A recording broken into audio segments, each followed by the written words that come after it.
Ne va pas là-bas. Non, Maria, tu sais que tu ne peux pas jouer à la balançoire. Tu ne peux pas faire du vélo.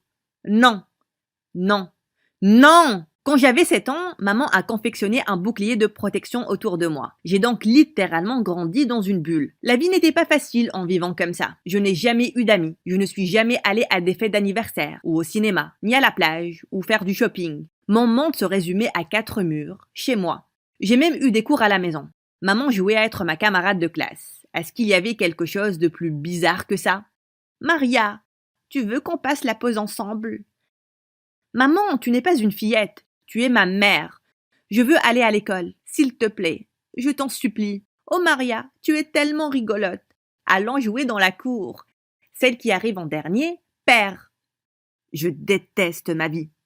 Les années se sont écoulées et maman a décidé de changer les modèles de la bulle et elle a mis de la climatisation dedans.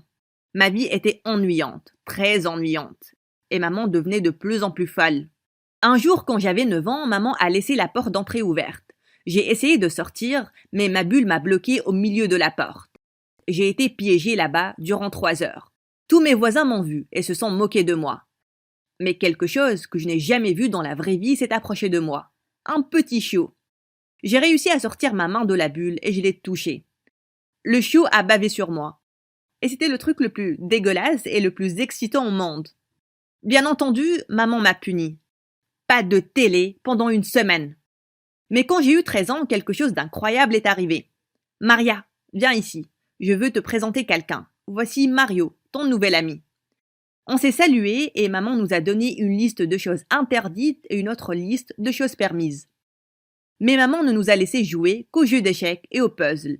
Et on ne pouvait regarder que des documentaires animaliers. À prendre ou à laisser. Ça va aller, Madame Lopez. On fera avec.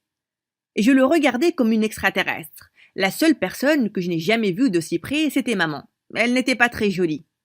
Mario avait une peau foncée et des yeux verts, et quand il parlait, il bougeait ses mains de manière exagérée. Il parlait presque avec ses mains. Mario ne voyait pas beaucoup de monde non plus. Peut-être que oui, mais sûrement pas comme moi. Mario est devenu mon meilleur ami.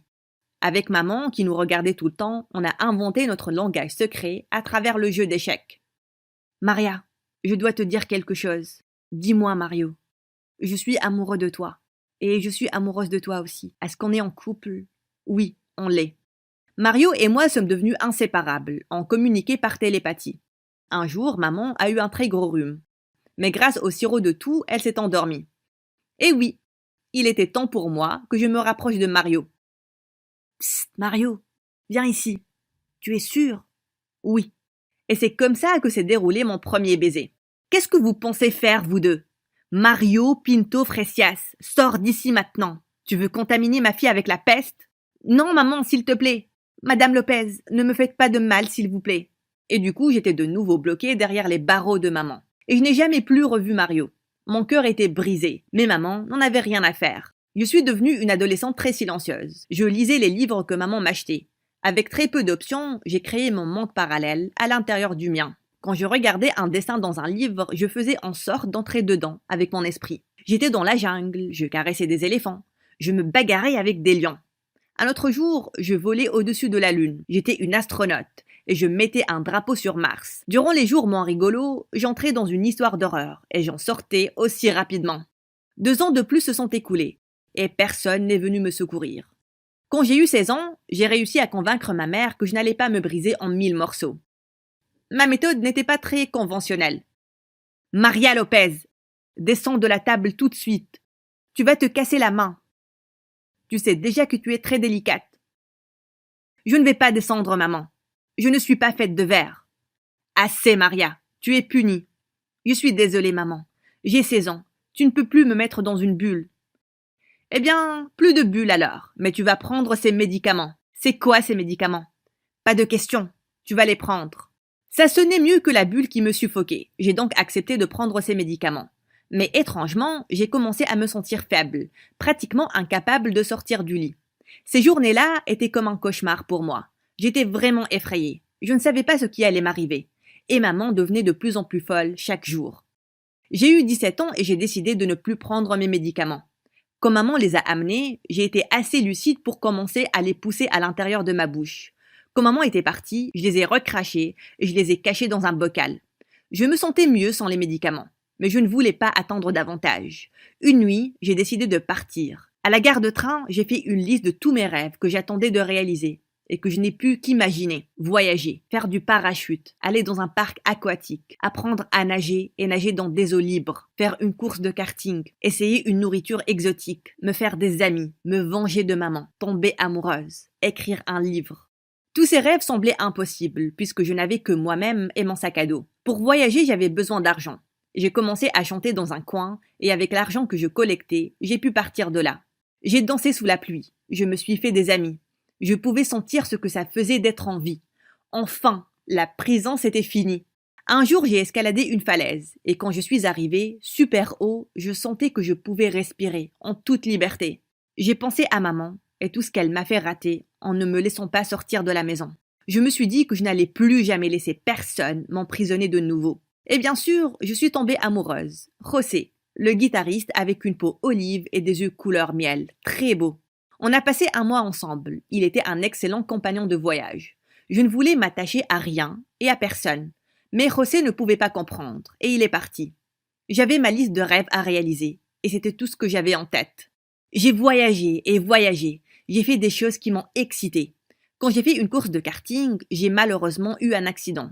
Je me suis fait mal. Ce n'était pas parce que j'étais faite de verre, mais ça arrive simplement quand quelqu'un vit. C'était évident. Mais alors que j'étais inconsciente, ils ont appelé ma mère. Quand j'ai ouvert les yeux pour la première fois après l'accident, je l'ai vue, en gros, sur moi. Je me sentais totalement anéantie. C'était comme si toute la liberté et tout le bonheur que j'ai vécu n'ont jamais existé. Doucement, Maria, ma petite fille, je suis là pour prendre soin de toi. Regarde ce qui t'arrive. Non, maman, je ne veux plus que tu prennes soin de moi. Tu me rends malade. Désolée, Maria.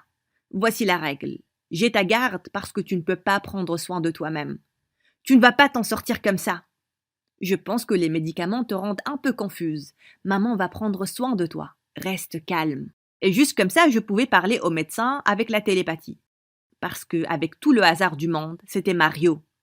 Mario, Dieu merci, c'est toi, tu dois me sauver. Bien sûr, Maria, je ne vais plus jamais te laisser partir. Madame, êtes-vous responsable de cette jeune fille? Oui, je suis la seule responsable. Elle est très malade, elle ne peut pas prendre soin d'elle-même. Mario, dis ça à maman, exactement tout ce que je te dis. Très bien. Quelle bonne mère, tellement dévouée. Comme vous le savez, votre fille a eu une fracture très sévère. On va la faire opérer. Non, je ne vais plus être séparée de ma fille. Je vais aller à la salle d'opération avec elle. S'il vous plaît, prenez un verre d'eau. On a endormi maman avec un sédatif très puissant. On l'a laissée à l'hôpital. Mario a laissé une indication très claire. Cette patiente doit commencer une thérapie psychologique. Et c'est comme ça que je me suis vengée de maman et je suis tombée amoureuse en même temps. J'ai checké les vœux numéro 8 et 9 sur ma liste. Mario a demandé ma main, mais j'ai dit non. Je ne voulais pas encore me marier. On aura tout le temps du monde. Et donc, on a écrit une nouvelle liste de vœux, mais cette fois-ci, ensemble. Vous vous demandez ce qui est arrivé à mon dernier vœu, écrire un livre?